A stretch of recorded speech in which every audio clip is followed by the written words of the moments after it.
قبل ما نبدأ صلي على النبي وما تنسوش اللايك والاشتراك في القناة. حلوين. الجزء بيبدأ مع جودا ريم اللي بتكون عرفت تنقذ جيوك من الحريق، وبتكون خايفة عليه جدا وبتحضنه عشان كانت متخوفة لا يكون حصل له أي حاجة، وبتفضل تبكي. بس أنا بيفوق وبيعرفها في إن مفيش أسباب عشان يعجب بيها، بس هو معجب بيها لنفسها وخلاص. وبيعترف بحبه ليها وده بيخليها هي اللي تبوسه هنا بقى، وهي بتبكي وبيحبوا بعض جدا. وبتعترف بحبها ليه علشان من وقت ما سابته في جيجو وهو اتبلع على طول وبتشتاق ليه، وكان صعب عليها في انها تقول، وبتتاسف انها اتاخرت. وبتعترف بحبها ليه وبيفرحوا هما الاتنين سوا، وبييجوا يبوسوا بعض. جيونغ بييجوا وبيطمنوا عليه، وكان خايف عليه جدا وبيكون صاحبه ده بيحبه فعلا وبيطمنوا عليه. فيجي بتروح مع يونغ بعد الحريق اللي هو عمله، وكان متابع كل اللي حصل عشان يثبت لها في انه يساعدها، وبيعرفها انه بيكره جيوك حتى لو مش هيكسب المال علشان هو متعالي على طول، وانه وصل لكل حاجه بنفسه، وشايفين في انه احسن منهم هما الاتنين. وبيتفقوا سوا على انهم بيكرهوا جيوك، وشايف انهم بقوا في فريق واحد حاليا. فجيوك بيروح وبيفكر في اللي حصل، وجونغ بيعرفه عن سبب الحريق، بس بيجي يتكلم عن جودا ريم ويعرفه اللي يعمله معاها. وبيفكر في انه شاف كل حاجه حصلت، وبيجي يعرفه انه فكر غلط، بس بيعرفه ان جودا ريم جازفت بحياتها وجرت عشان تنقذه من الحريق، ولازم يعملها كويس عشان هي منقذته. وبيفرح ان ما شافش البوس اللي حصل بينهم ده، فبيروح ينام وبيفكر في الورده بتاعتها. هو بيفتكر اول مره شافها فيها وانها على طول بتساعد الناس اللي حواليها، وفيها طاقه تبسط اي حد حتى لو هي ضعيفه. وبيفتكر كل اللحظات الحلوه اللي بينهم، وان كان باين عليها في انها بتحبه فعلا وقت ما قالت ان معجب بيها ومش عايزه تمشي وتسيبه علشان هو معجب بيها لنفسها مش لحاجه معينه، وده احسن انواع الحب. وبيكون مبسوط جدا وهي بتفتكر كل ده معاه، وحابه الاحساس ده جدا وبتفرح. فبيعدي اليوم مع جيوك اللي بيجهز نفسه، وبيكون مبسوط جدا بسبب اللي حصل، وبيكون واقع في الحب فعلا، ودي حاجه غريبه عليه علشان الحب عمره ما مر عليه خالص. وبيفضل يجهز نفسه ومبسوط جدا. وكمان جودا ريم بتروح تختار احسن حاجه عندها وحابه تبان انها كويسه، وبتكون محتاره تلبس ايه بقى. بس كيم بتيجي وبتشوف ان النهارده يوم مهم، وبتقرر ان كيم هي اللي تختار لها لبس معين، وبتروح تختار عشان هو يعجب جيوك حتى لو كان قصير. فبالفعل بتلبسه هي متردده، وبتوصل بتلاقيه هناك وبتركز فيه وبتحبه جدا علشان باين في انه مز كده. وبتيجي تصبح عليه بتلاقي بنات كتيره، وبيروح على طول وبيتكلموا عليه في انه كويس وعايزين ينضموا لفريق الامهات. بس هو بيمسك ايدها وبتقلق عشان مش عايزه حد يشوفهم هما كده. وبيفضلوا لوحدهم في الاسانسير بقى وبيمشوا سوا، وبتروح تعرفوا انهم لازم يخلوا بالهم في العمل. وبيتجاهل اللي حصل وبيمشوا وبتفرح جدا، بس بيرجع تاني وبيعرفها انها جميله جدا فمحبش يفوت الفرصه دي. وبيمشي من تاني وبيربكها بشكل كبير، وبتفرح جدا من كلامه ده. فبيروح يشوف الازهار اللي منه واللي جايه لها، وبيكون بيتغزل فيها. وطبعا مفكرين في ان سونيو هو اللي عامل كده وحاسدينها عليه، وده بيعصب جيوك من الكلام الكويس ده، بيوقفهم علشان هم في العمل وبيخليهم يروحوا يشتغلوا. فبيعدي الوقت وبتروح له وبتشكره على الزور دي، وبيعرفها في ان بعت عشان تحط في دماغها ان النهارده اول يوم في علاقتهم سوا، وبيفرحوا جدا. وبيروح يعرفها انه هيمشي ومش هيشوفها باقي اليوم، ومش عايزاه يبوسها هنا، بس بيجي يعمل في انهم بيتخانقوا قدام الفريق واللي شايفين في انه وحش وقاسي عليهم جدا. وبيكونوا بيتكلموا بشكل زعيق عشان يبان قدامهم كده من غير ما يسمعوا طبعا. وجونغ بيوقفهم من التدخل، وبيروح ياخدها في جنبه وبيخليها تفكر في الامر، وبيخافوا منه جدا ومن اسلوبه ده. فبيروح الاجتماع وما بيرفض حمله حمايه البيئه دي، وجيهي شايفه في ان حياه جيوك هتكون في خطر وعايزين يتوقفوا على ده، بس هو بيكون بيقف قدامها على طول. وتشينغ بيوقف الخناق اللي هيحصل بينهم ده، وهي بتطمن عليه من ورا درسها، وبتعرفوا ان جودا ريم هي اللي انقذته، واكيد مقربين من بعض بما انهم في نفس الفريق. وبتحاول تاثر عليه وعايزاه يهتم بنفسه وبتضايق فيه. فبيروح لهيونغ اللي قاعده حزينه، وبيروح يشوف تسجيلات الكاميرا في المتحف ده. فبيروح الاجتماع فبيروح لهيونغ اللي قاعده حزينه، وبيروح يشوف تسجيلات الكاميرا في المتحف ده، وشايفين في ان الشخص المسبب للحريق ده وعارف المكان، وناوي يشوف التسجيلات كويس عشان هو فاكر شكل عينه. فجو بتروح تهون على سونيو في ان المعرض اتحرق وعملوا فيه، وبيكونوا لسه مش قادرين يتكيفوا على بعض بسبب انه مستني ردها في انه معجب بيها. وبتيجي تقول اللي حصل بيوقفها، وبيقرر يتجاهل ده ويمشي على طول، وبيخليها تمشي بعد ما كلوا عشان عارف انها ترفضه. وبيقعد وحده وبيفتكر وقت ما شافهم هما بيبوسوا بعض هما الاثنين، وبكده هي كده ترفضه في انه يكون حبيبها. فبيعدي اليوم وبيروح ياكلوا سوا، وبتشوف انه شخص جذاب وحابب المقابله بره العمل كده بقى، وخايفه لحد يشوفهم وهم مقربين من بعض. فبيمشوا سوا بيمسك ايدها هما ماشيين، وخايفه من اي حد يشوفهم بس بيسكتها فجاه. ومن هنا الفريق بيجي وبتتصدم بشكل كبير، وبتزق على طول وبتخليها تخاف على طول وهي بتمشيهم العكس بالعافيه. فبيروح يشوف التسجيلات دي ويتابعها، بس جو بتروح له هنا هنا وبتعرض عليه انه يجي يتعشى معاها في البيت، بس بيعرفها انها تدور على ملفات وبتقرر تروح تساعده وبتكلمه، بس بتخافوا من الشخص ده بقى وبيرتاحوا في انهم مش مكشوفين، وده هو حضنها بس بتروح تشوف الحاجات اللي امها عملتها زمان في الشركه واللي كانت كويسه جدا وكان بيحب يحميها وما كانش يعرف انها قويه جدا كده. وبتعرفوا ان امه كلمتها عن طفولته وانها كانت صعبه ومش عارفه ايه اللي يخلي شخص معاه كل حاجه ويكون تايه كده في الحياه ويحتاج يبدا من جديد، وانه اكيد كان بيعاني من وحده. وبتطمنه هنا وبتعرفه انها تفضل جنبه على طول وبتروح تحضنه وبتهون عليه عشان هتكون جنبه وتحميه ويحل كل المشاكل سوا وبتفرحه وبيشكرها وهي بتبكي وبتهون عليه وبتحضنه على طول. فسونيو بيكون واقف، جيم بتشوفه وبتفكر في انهم يخلفوا وفرحانه بالزهور اللي بعتها ليها دي وبيحزن. وفجأة جو بتيجي وبيقعدوا سوا وهو حزين، وعشان كده بتيجي تعرفها عن ردها بيقرر هو اللي يتكلم الأول وبيفكرها بكلامه وبيعرفها إنه كان بيهزر معاها وبتتصدم عشان ما كانتش مفكرة في إنه هزار وبتروح تضربه عشان كانت خايفة لا تأذي مشاعره وتخسره وبيجروا ورا بعض. فأما هيونغ بتروح تجهزها للزفاف وهي مش طايقة أساسا، بس أخوها بينزل وبيتكلموا على عمل الحريق وأخوها بيقل منها وأمها مبسوطة بتصوير سونيو وبتفرح جدا بده، فبتروح تقابله وشايفاه حزين وعشان كده بتهون عليه وبتواسيه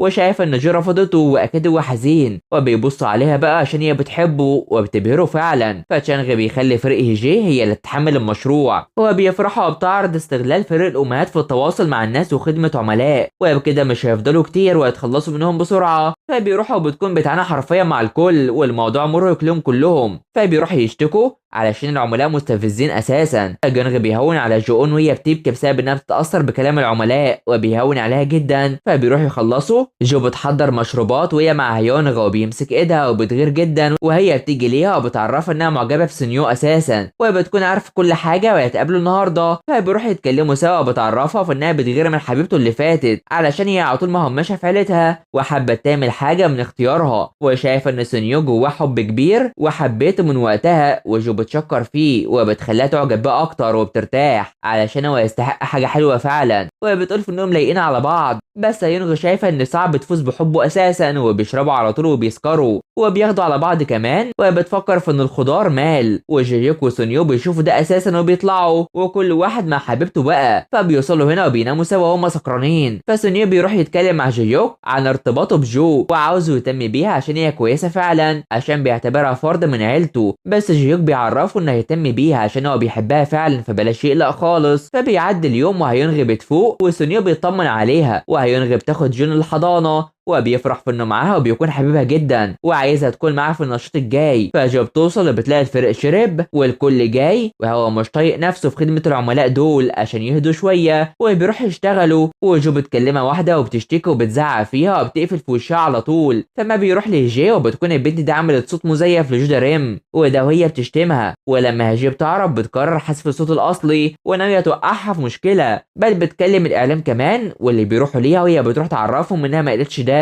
وبيهاجموها وبيحدفوا عليها حاجات كتيره وبيتضايقوا عليها وبيصوروها. بس انا جيم بتيجي والفريق كمان وبيحموها وبيمشوا تحت متابعه هيجي ويونغ شايفها وهي فرحانه علشان هتورط جيوك معاها لما يعرفوا انهم مرتبطين سوا، بس بيديها ملف كمان. فبيروح يهتموا بيها وجيوك بيجي جري وبيكون خايف عليها وهي مبهدله كده وبياخدها معاه وبيحضنها وبيهون عليها وبيطمن عليها كمان، وقرر يهتم باللي حصل بس هي تتكلم مع البنت اللي عملت كده وهو يجي معاها. فبيروح ليها وهي بتيجي وبترفض تكلمهم خالص وبتهددهم بالشرطه، بس بتروح وراها جري وبتكون مش عايزه تحل معاهم اي حاجه. بس فجاه الطفل العربيه تتحرك بيه وبيجري وراه على طول عشان يلحقوه، وجودارين بتلحقه وبتاخد هي الضربه فيها وبتنقذ الطفل وبتتجرح. فبيهتم بيها والبنت دي برضه بتشكرها وهي بتبكي وبتروح وبتقدم اعتذار بسبب اللي حصل وانها طلعت غضبها على جو واللي انقذت ابنها، وبيفرحوا جدا. وطبعا هيجي بتتضايق بس بتفرح بملف هونغ ليها، فبيكونوا مبسوطين كفريق. بس هيجي بتيجي وبتطمن عليها وبتوريها في انها مش متجوزه اصلا وبتصدم الكل بشكل كبير. والجزء بيخلص على هنا، فما تنسوش اللايك والاشتراك في قناه وتفعيل الجرس ده حلوين علشان يوصل لكم الجزء الجاي. تابعونا، سلام.